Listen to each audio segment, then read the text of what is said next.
Continuamos con la pregunta 20. Siguiendo la ruta trazada de Alberto, ¿qué decía Tomás de Aquino de la relación entre la fe y la católica? Tomás de Aquino es uno de los teólogos más importantes para la Iglesia Católica, pero este dato es muy bueno de él. Él decía, hermanos, exactamente que hay verdades que están al alcance de la razón, como lo dijo Maimónides, ¿sí? Hay otras que las sobrepasan. La filosofía se ocupa de las primeras, las que están al alcance de la razón. La teología de las últimas. ¿Por qué? Pues para esas se necesitan fe. Muy buena definición. Me fascina esa de Tomás de Aquino. Menciona uno de los grandes valores que tenía la filosofía platónica y uno de sus graves peligros. Se habla de un ser supremo, único e invisible de otro mundo, mi hermano. Del alma inmortal.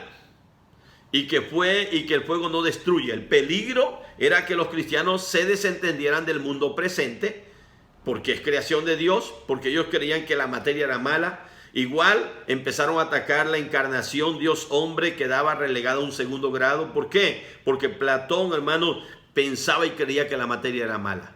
Pero, hermano, en cierta forma tenía algunos valores, pero había grandes peligros en la filosofía platónica igual.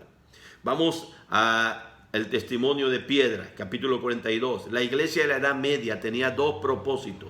Uno didáctico y el otro cultico. Hermano, explica el didáctico. Era una época en que escaseaban los libros y también quienes supieran leerlos. Había ignorancia, pues. En nivel de esa situación, las iglesias se volvieron los libros de los analfabetos. En ellas se trataba de representar. Y cuando hablo de iglesias, aquí estoy hablando de templos, hermano, que es un punto que es importante aclarar, no del cuerpo de Cristo. En ella, en las construcciones, en las catedrales, se trataba de presentar la totalidad de la historia bíblica, la vida de los grandes mártires, los vicios y las virtudes. Nosotros no sabemos leer ese simbolismo de esas estructuras de iglesias. Los que han ido a esos lugares históricos de Roma, donde están esas grandes catedrales, hermanos, que están diseñadas así, quizás les cueste trabajo entender, porque tiene que ver con algo, ¿verdad? De una estructura diferente a la que nosotros entendemos. Ahora, el propósito cultico tenía que ver con el lugar del templo, con el templo, ¿sí? ¿Qué era en sí la iglesia o templo? Mira, en la iglesia o en el templo se llevaba a cabo el acto de la consagración del pan y el vino. Según la Iglesia Católica, o ellos creían que el cuerpo, el pan se convertía en el cuerpo y la sangre o el vino se convertía en la sangre de Cristo. A eso se conoce en la Iglesia Católica como el milagro de la transustanciación, algo que en realidad no es cierto, pero así lo creían ellos. Entonces la iglesia o el templo era el lugar donde se celebraba el acto tan portentoso, más portentoso de todo. Debía ser digna de tal importancia. Por eso eran muy grandes, muy majestuosas las catedrales, los templos. La iglesia era el lugar o el templo donde sucedía el gran milagro, así decían ellos, donde se guardaba el cuerpo de Cristo, que en sí es la hostia. En realidad, ese es el asunto para la Iglesia Católica. De ahí viene tantos conceptos idolátricos y de la importancia que tienen para ellos, ¿verdad? Ese asunto de la catedral o del templo. Y vamos al último capítulo de esta sesión, 43, la cumbre del papado. Menciona dos casos que muestran que Inocencio III fue el pontífice más poderoso que haya ocupado la cátedra de San Pedro, que como dice la Iglesia Católica. Primero, como papa pretendía tener autoridad para determinar quién debía de ser emperador y quién no debía de ser. Así eligió a Otón, después él lo excomulgó. Él hacía lo que quería con los reyes de la tierra, imagínate.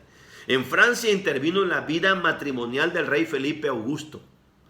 En Inglaterra no intervino en los desórdenes matrimoniales de Juan Sir. ¿Por qué? Porque necesitaba su apoyo. Era colmilludo. Había interés.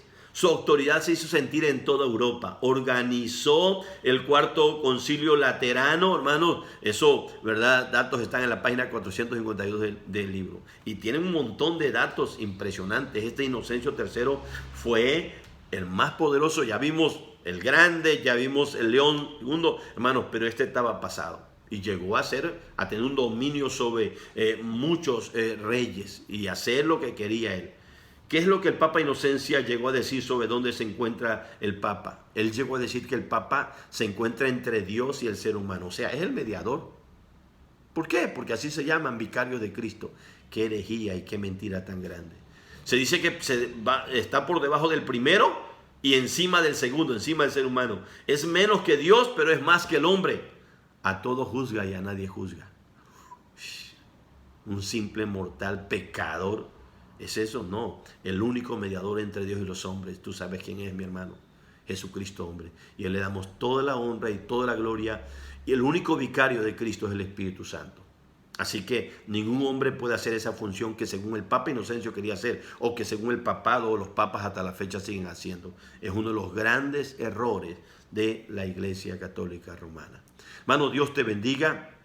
Sigue estudiando, ya te enviaré el próximo cuestionario para estudiar esta semana. Sigue estudiando la historia de la iglesia, vienen temas muy importantes, hermano, pero te pido, échale todas las ganas necesarias.